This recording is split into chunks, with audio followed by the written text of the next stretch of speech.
8 लाख के price point पे on road कोई आपको परफेक्ट कार नहीं मिलने वाली है। GN कैब की रेटिंग लगा दी आपने पीछे और आपने बोला कि हाँ गाड़ी भैया एकदम सेफ है। एक्सीडेंट के बाद की बात क्यों करते हैं? आप ऐसी कोशिश करिए कि एक्सीडेंट हो ही ना। यही टाटा पंच को अगर अभी मारुति के शोरूम में बेचा जाता। नमस्कार दोस्तों, welcome back to my channel.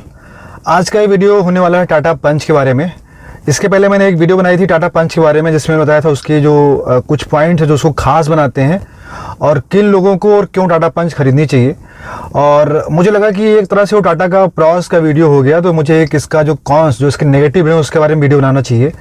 तो इस बारे में हम डिस्कस करेंगे कि क्या कमियां या क्या नेगेटिव पॉइंट्स हैं टाटा पंच में जो मुझे फील हुए छोटी सी टेस्ट ड्राइव में। हालांकि आपने पहले भी काफ़ी वीडियो देख लिए होंगे इसके टाटा पंच के, जिसमें आपको काफ़ी कमियां बताई गई होंगी, लेकिन मैं अपने जो है पॉइंट रखना चाहूँगा। शायद आप लोगों को जो थोड़े बहुत सब्सक्राइबर्स हैं मेरे, उनको थोड़ी सी हेल्प मिले। तो चलते हैं, बात करते हैं इसके बारे में। वीडियो को मैं शुरू करूँ इससे पहले मैं आपको एक छोटी सी चीज़ बताना चाहूँगा।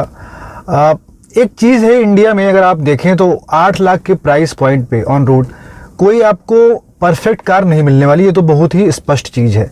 चाहे आप इग्निस लें, आप नियोस लें, टियागो लें, पंच लें, कोई भी कार आप देखते हैं तो आपको उसमें, अगर आप सोचते हैं कि आपको उसमें बढ़िया जो है स्पेस मिलेगा, बढ़िया इंजन मिलेगा, बढ़िया परफॉर्मेंस मिलेगी, बढ़िया हैंडलिंग और सस्पेंशन मिलेगा, तो शायद नहीं मिलेगा आपको। एक समय था जब मैं सोचता था कि इस सेगमेंट में ऑलमोस्ट परफेक्ट कार हुआ करती थी फोक्सवैगन की पोलो, जिसमें आपको बढ़िया सेफ्टी मिलती थी, बढ़िया हैंडलिंग और बढ़िया इंजन परफॉर्मेंस मिलती थी। आपको पता ही होगा कि जो आजकल हर गाड़ी में टर्बो, नियोस से लेके पता नहीं किस हर सेगमेंट गाड़ी में आपको टर्बो पेट्रोल इंजन देखने को मिल रहे हैं। उसकी शुरुआत जो है पोलो ने ही की थी इंडिया में। तो ये चीज़ है, लेकिन पोलो भी कुछ कमियाँ थी, जैसे रियर सीट में स्पेस का इशू था, साथ साथ उसकी जो सर्विस कॉस्ट थी काफ़ी ज़्यादा थी, तो वो भी एक पॉइंट है। और आज की डेट में तो वो काफ़ी महंगी हो गई है, तो ये चीज़ है वो बंद भी होने वाली है। फिलहाल हम टाटा पंच पे फोकस करते हैं और मैं आपको बताता हूँ कि मेरे क्या पॉइंट्स हैं जो इसको थोड़ा सा नेगेटिव लगते हैं मुझे। तो सबसे पहली चीज़ तो इसका प्राइस। आपको पता है कि टाटा पंच का जो प्राइस है वो बेस वेरिएंट का तो ठीक ठाक है 5.5 लाख, लेकिन कि जो टॉप वेरिएंट तक जाते जाते इसका प्राइस काफ़ी ज़्यादा बढ़ जाता है। इवन मुझे तो ऐसा लगता है कि बेस के अलावा इसके सारे जो वेरिएंट्स हैं वो ओवर प्राइस्ड हैं एटलीस्ट बाई 50,000। इसका प्राइस शुरू होता है 5.5 लाख से लेके और जाता है 8.5 लाख तक। और अगर आप AMT कंसिडर करते हैं जो एडवेंचर, अकॉम्प्लिश्ड और क्रिएटिव में मिलता है, उसके लिए आपको तकरीबन 60,000 रुपये एक्स्ट्रा खर्च करने पड़ते हैं। साथ साथ इसमें जो कस्टमाइजेशन पैक्स हैं, रिदम, डेजल और IRA, उनके लिए आपको 30 से लेके 45,000 तक खर्च करने पड़ते हैं। डेजल पैक 45,000 का, IRA 30 का और रिदम पैक 35,000 का आता है। इस तरह से अगर आप इसको फुली कस्टमाइज कार आप लेना चाहते हैं तो आपको ये ऑन रोड तकरीबन 11 लाख के आसपास पड़ने वाली है टॉप मॉडल। डिस्काउंट कोई है नहीं इस पे, आपको पता ही है। तो प्राइसिंग इसका एक बहुत बड़ा नेगेटिव पॉइंट है। हो सकता है कि ये वर्थ हो, लेकिन इस सेगमेंट में जो है गाड़ियां हैं जो इससे सस्ती हैं और इससे ज़्यादा वैल्यू फॉर मनी प्रतीत होती हैं वो मेरे हिसाब से। तो ये एक चीज़ है जो इसको शायद इसकी सेल्स के जो आंकड़े हैं उस पर भी इस प्राइस का असर पड़ेगा। तो ये एक पॉइंट है पहला जो मैं आपसे डिस्कस करना चाहता था। दूसरा है इसका इंजन। इंजन जो है इसमें 2 प्रॉब्लम है। पहली प्रॉब्लम तो इसकी परफॉर्मेंस। आपको पता है कि टाटा पंच आपने गाड़ी बहुत बढ़िया बना दी, बढ़िया सेफ, एकदम बढ़िया अच्छी बिल्ड क्वालिटी। वेट हो गया इसका 1000 से लेके 1035 किलोग्राम तक AMT में, लेकिन कि इंजन इसका उस वेट के हिसाब से जस्टिफाई नहीं करता इसको। आप देखेंगे तो गाड़ी आपको डल फील होने वाली है। आप अगर ध्यान से देखिए तो इसका जो पावर टू वेट रेशियो है, अगर हम 1000 किलो के हिसाब से कर वेट मान के चले, इसका कर वेट के हिसाब से तो मात्र 83 PS पर टन का है, जो कि इस सेगमेंट की बाकी गाड़ियों का इससे काफ़ी ज़्यादा है। इग्निस का ही आप लीजिए, इग्निस का जो कर वेट है वो 840 से लेकर 865 किलोग्राम है और जो इसकी पावर है वो 82 bhp की है। तो आप इस हिसाब से अगर इसका पावर टू वेट रेशियो निकालें तो ऑलमोस्ट 100 PS पर जो है टन है, वो काफ़ी ज़्यादा है पंच के लिहाज से। वहीं पे अगर हम 5 लोग को बिठा लेते हैं, अगर हम एक आदमी का वेट कंसिडर करते हैं 65 किलोग्राम, तो पंच का वेट होता है 1325 और आप उसका अगर पावर टू वेट रेशियो निकालेंगे तो शायद वो 65 हॉर्स पावर के आसपास ही आएगा, जो कि उसकी डल परफॉर्मेंस का एक प्राइमरी रीज़न है। और हाईवे पे आपको ये बिल्कुल नोटिसेबल है। अगर आप कोई मतलब कारों में इंटरेस्ट नहीं भी रखते, आप एक सिंपल लेमैन यूज़र है, तब भी आपको हाईवे पे ये फील होने वाला है, क्योंकि नोटिसेबल है ये। आप अगर 5 लोग बैठे हुए हैं, एसी चला हुआ है, हाईवे पे आप 80-90 की स्पीड पे चल रहे हैं, तो आप गाड़ी को एक्सीलरेट करके देखिएगा, आपको रेस्पॉन्स नहीं मिलेगा कि वो केवल इंजन की नॉइज आपको केबिन में आएगी, ऐसा लगेगा कि इंजन बहुत शोर कर रहा है लेकिन परफॉर्मेंस नहीं दिखेगी आपको। ये एक पॉइंट है। साथ साथ आपको जो है अगर आप ओवरटेक करने की कोशिश करते हैं तो आपको उसको वेल प्लान करना पड़ेगा, आप ऐसे ओवरटेक नहीं कर सकते किसी को। ये एक प्रॉब्लम है इसके इंजन में। सिटी में ओके टाइप्स है। इवन आप इसका एक्सीलरेशन देखिए तो इसका 0 to 100 का जो एक्सीलरेशन है वो 17 सेकंड लगते हैं इसको कंप्लीट करने में, 0 to 100। ये कर्व वेट के साथ है, एक आदमी के साथ जब इसको मेजर किया गया था, जो टाटा का ऑफिशियल फिगर है ये। वहीं पे आप इग्निस को देखिए तो ये 12 से 13 सेकंड लगते हैं इसको, मतलब कि 5 सेकंड का डिफरेंस 0 to 100 में बहुत ज़्यादा है। आप सही से अगर आप समझें इसको तो ये एक पॉइंट है। दूसरी बात इसका NVH, जो टाटा का रेवोट्रॉन 1.3 लीटर जो 1.2 लीटर जो 3 सिलेंडर इंजन है, इसकी एक प्रॉब्लम है जहां पे आज सारे मैन्युफैक्चरर कोशिश कर रहे हैं कि गाड़ियों को कैसे अल्ट्रा साइलेंट बनाया जाए, केबिन में बिल्कुल नॉइज ना आए। लोग बाग भी कोशिश करते हैं, डैम्पिंग करवाते हैं, ये वो। इवन इग्निस में देखिए आप, रोड नॉइज आती है उसके लिए काफ़ी लोग परेशान रहते हैं, और वहाँ पे तो इंजन की नॉइज आती है, आपको वाइब्रेशन भी आता है, आपको स्टीयरिंग पे फील होगा, गियर नॉब पे फील होगा, पैडल्स पे फील होगा, इवन डोर्स पे भी हल्का हल्का फील होता है। तो ये NVH की प्रॉब्लम है जो टाटा को मतलब जल्दी से जल्दी इसको जो है सॉल्व करना चाहिए, क्योंकि टेक्नोलॉजी आगे बढ़ रही है, चीज़ें और एडवांस हो रही हैं, और आप आज की एरा में एक ऐसा इंजन प्रोवाइड करो जो कि अच्छी खासी नॉइज देता है केबिन के अंदर, वो ठीक बात नहीं है। तो जो इसका रेवोट्रॉन इंजन है इस पर काफ़ी काम करने की ज़रूरत है मेरे हिसाब से। ठीक है, आप 3 सिलेंडर इंजन बनाते हो, थोड़ा सा ठीक है, कॉस्ट को ऑप्टिमाइज़ करता है प्लस माइलेज को भी ऑप्टिमाइज़ करता है, लेकिन थोड़ा सा और रिफाइनमेंट की ज़रूरत है, क्योंकि बाकी भी गाड़ियाँ 3 सिलेंडर हैं लेकिन थोड़ा सा इससे कम है वो उनका जो NVH लेवल है। ये एक पॉइंट है। तीसरी बात करें हम तो इसका सस्पेंशन। हालांकि सस्पेंशन ऑब्वियस सी बात है इसका स्टीफ होगा, क्योंकि इसका जो ग्राउंड क्लियरेंस देखें आप 187 mm है, साथ साथ जो गाड़ी की हाइट है तो काफ़ी ज़्यादा है। तो एक टॉल बॉय डिज़ाइन है गाड़ी का, प्लस ग्राउंड क्लियरेंस भी अच्छा है, approach departure break over angle भी काफ़ी अच्छे हैं। तो इसके लिहाज से इसका जो सस्पेंशन है वो तो स्टिफ होना बनता है, क्योंकि बॉडी रोल को भी तो कंटेन करना है भाई, नहीं तो गाड़ी फिर झूला झुलाते हुए चलेगी, वो भी आपको पसंद नहीं आएगा। तो सस्पेंशन स्टिफ है। हालांकि जो इसके नीचे के वेरिएंट्स हैं, आपको जो प्योर एडवेंचर और अकॉम्प्लिश दिखेंगे उसमें ओके है, मतलब थोड़ा सा एज कम्पेयर टू क्रिएटिव थोड़ा सा कम डिस्कम्फर्ट है। उसका रीजन है इसके टायर और व्हील। इसके जो नीचे के वेरिएंट्स उसमें आपको 15 इंच के व्हील्स मिलते हैं, जिसमें आपको 185/70 का जो है टायर प्रोफाइल मिलता है। वहीं पे जो इसका टॉप वेरिएंट क्रिएटिव है उसमें आपको 16 इंचेस के जो है व्हील्स मिलते हैं, और आपको जो टायर प्रोफाइल है 195/60 का मिलता है। तो इस तरह से जो इसका प्रोफाइल, जो इसकी चौड़ाई मोटाई टायर की वो कम हो जाती है ऊपर के वेरिएंट में, तो आपको रोड का जो है इम्पैक्ट ज़्यादा केबिन में फील होता है, तो थोड़ा सा आपको इससे दिक्कत होने वाली है। तो इसीलिए अगर आप ऐसी गाड़ी चाहते हैं जो आप चाहते हैं कि कंफर्टेबल हो ज़्यादा हो, तो शायद आपको ये गाड़ी नहीं लेनी चाहिए मेरे हिसाब से। तो इसका सस्पेंशन का एक ये प्रॉब्लम है। हालांकि अगर आप हाई स्पीड पे चलते हैं तो आपको कम फील होगा, ये सारी गाड़ियों के साथ दिक्कत है। अगर आप इग्निस में देखेंगे, आप हाई स्पीड अगर आप निकालते हैं किसी खड्डे से, किसी खराब रास्ते से, तो आपको कम फील होगा। लो स्पीड खास करके 60 से नीचे आपको बहुत ज़्यादा केबिन में इम्पैक्ट फील होने वाला है। तो ये एक चीज़ है सस्पेंशन की। अगली बात करें तो जो इसका इसमें एक जो छोटी सी, मुझे मतलब पता नहीं आपके लिए कितना मैटर करता है, लेकिन मुझे ऐसा लगता है कि ये होना ही चाहिए। इसके जो रियर सीट्स हैं उसमें स्प्लिट का ऑप्शन नहीं दिया गया है, ना ही 60/40 है, ना ही 50/50 है, ना 70/30, कुछ नहीं है। आपको बेंच फोल्डिंग मिलती है इवन टॉप वेरिएंट्स में भी।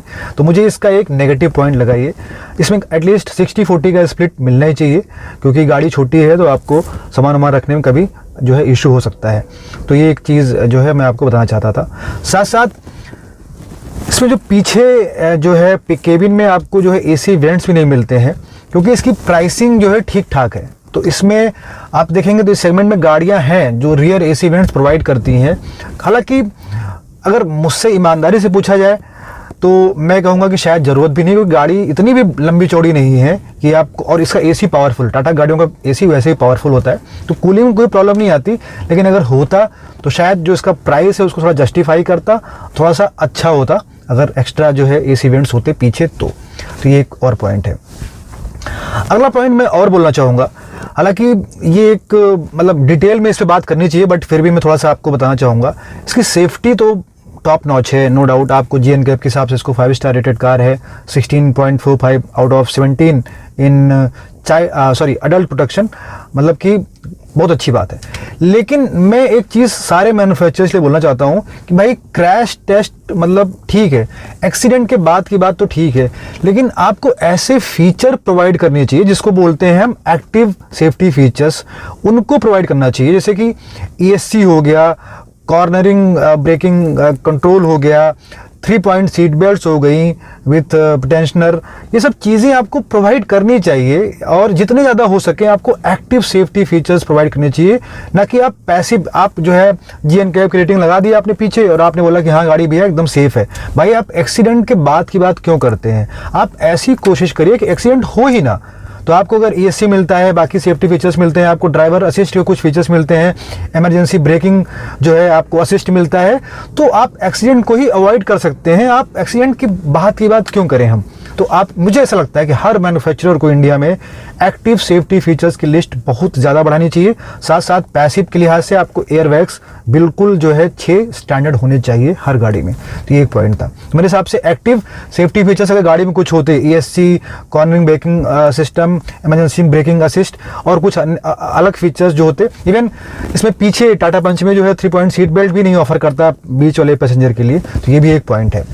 तो ये भी मुझे लगा इस प्राइस पॉइंट पे आपको कुछ चीज़ें और प्रोवाइड करनी चाहिए थी एक्टिव सेफ्टी फीचर्स के लिहाज से। अगला पॉइंट मैं बताऊं आपको तो इसका माइलेज।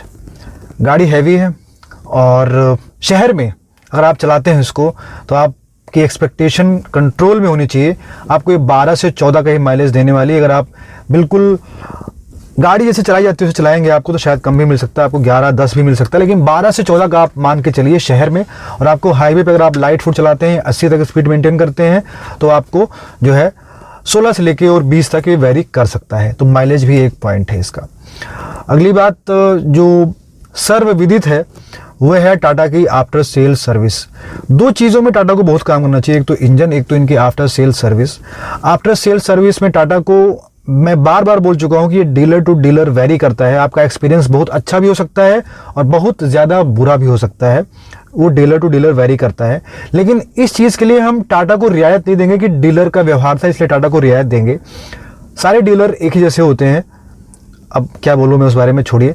लेकिन कि टाटा को अपना जो उनका जो प्रोसेस और प्रोसीजर है, जो उनके चेक्स एंड बैलेंसेस हैं, उसको और रिजिड करना चाहिए और स्ट्रिक्ट करना चाहिए कि डीलर ऐसी कुछ जो करता है कस्टमर बिहेवियर के साथ छेड़खानी करने की कोशिश कर ही ना पाए। ऐसा नहीं कि हो नहीं सकता, बाकी मैन्युफैक्चरर हुंडई है, काफ़ी सारी गाड़ियाँ बेचता है, आपसे ज़्यादा गाड़ियाँ बेचता है, मारुति आपसे ज़्यादा गाड़ियाँ बेचता है, लेकिन फिर भी जो उनकी मैकेनिज्म है वो थोड़ी सी बेटर है आपसे। उनका जो कंट्रोल है डीलर के ऊपर, डीलर आपने गाड़ी खरीदी होगी, डीलर आपको देखते होंगे, आप जैसे ही आप बोलेंगे कि मैं मारुति से कंप्लेन कर दूंगा, डीलर के हाथ पैर फूल जाते हैं एकदम से, मतलब कि उसके ऊपर फाइन लगती है, उसके जो है रेटिंग्स खराब होती है, बहुत सारी चीज़ें हैं, कभी डिटेल में बात करेंगे उस चीज़ पे। तो शायद टाटा को भी ऐसे कुछ चेक्स एंड बैलेंसेस बनाने चाहिए कि डीलर ऐसी कुछ गलत काम करने की कोशिश ही न करे। और दूसरी चीज़, जो कस्टमर्स को कुछ प्रॉब्लम्स आई हैं, गाड़ी में किसी में प्रॉब्लम आ सकती है, आपकी गाड़ी में आ सकती है, किसी गाड़ी में आ सकती है, हर गाड़ी में आती भी है, बड़े बड़े ब्रांड्स की गाड़ियों में, BMW और ऑडी में आ जाती है, तो इसमें तो क्या बात है। तो उसको जो सॉर्ट आउट करने, जो उसको सोल्यूशन प्रोवाइड करने का जो मैकेनिज्म होना चाहिए आपका, बहुत ही स्ट्रांग होना चाहिए। और कस्टमर एक्सपीरियंस जो है बहुत मैटर करता है आज के ज़माने में। आज के ज़माने में लोग पैसे खर्चने को तैयार हैं। अब यही टाटा का, अगर मैं कहता हूँ, काफ़ी सारे ऐसे लोग हैं जो इसी आफ्टर सेल्स सर्विस के चक्कर में जो है डरते हैं गाड़ी लेने से टाटा की। अगर यही अच्छी होती, यही टाटा पंच को अगर अभी मारुति के शोरूम में बेचा जाता, तो आप मानिए कि वैगन आर को पिछाड़ के 17,000-18,000 यूनिट बेचती टाटा पंच, भले ही उसमें कुछ कमियां होती। तो ये चीज़ है। इन सब चीज़ों के अलावा थोड़ी बहुत और चीज़ें, लेकिन उसको मैं कमियां नहीं मानता हूँ। जैसे कि AMT का जो AMT है उसमें काफ़ी जर्क है और काफ़ी थोड़ा सा स्लो फील होता है वो। साथ साथ अगर ऑप्शनल में टर्बो या डीजल इंजन दिया था, डीजल खैर र्यूमर से डीजल इंजन आने वाला है, कुछ लोगों ने स्पाई किया हुआ उसको डीजल भरवाते हुए पुणे में, तो वो एक चीज़ है। लेकिन ये सब कमियाँ नहीं है, ये सब फ्लेक्सिबल चीज़ें हैं, जो होती तो अच्छा होता। ऑप्शनल चीज़ें एक तरह से जो होती तो अच्छा होता। क्योंकि एक चीज़ और है जो उसके प्राइस को जस्टिफाई भी करता शायद। अगर यहीं पे इसका टॉप वेरिएंट में CVT मिलता, वो 8.5 लाख में मैग्नाइट टर्बो CVT आता है, तो मतलब आप समझ सकते हैं कि कितनी ओवर प्राइस्ड है टाटा पंच, जो कि काफ़ी, मतलब मैग्नाइट में मुझे तो लगता है कि 10 लाख के बजट में मैग्नाइट CVT विद टर्बो, मतलब जितनी प्रशंसा की जाए उतनी कम है निशान की। और अगर आप AMT का ऑप्शन ढूंढ रहे हैं तो आप उसको कंसिडर कर सकते हैं। साथ साथ टर्बो का भी आजकल चलन है, आप नियोस में देखिए, आप हर गाड़ी में देखिए आप आता ही है, तो वो भी अगर होता तो शायद अच्छा होता, लेकिन ये सब कमियां नहीं है, ये सब एक ऑप्शनल चीज़ें हैं, जो होती तो अच्छा होता। तो ये सब चीज़ें मैं आपसे बात करना चाहता था। अगर आपको ये वीडियो पसंद आए तो उसको आप लाइक और शेयर करिएगा, साथ साथ चैनल को सब्सक्राइब करिएगा। आई होप मैंने सब कुछ कवर कर लिया है, क्योंकि टेस्ट ड्राइव लिए मुझे काफ़ी दिन हो गया है और मैंने सोचा था कि वीडियो बनाए ना बनाए, लेकिन मैंने प्रॉस वाला वीडियो बना दिया था, तो मुझे लगा कि कॉन्स वाला वीडियो भी बनाना चाहिए। तो आप इनको दोनों वीडियो को देखिएगा आप, मैं लिंक डिस्क्रिप्शन में डाल दूंगा और शायद आपके डिसीजन मेकिंग में आपको हेल्प करे।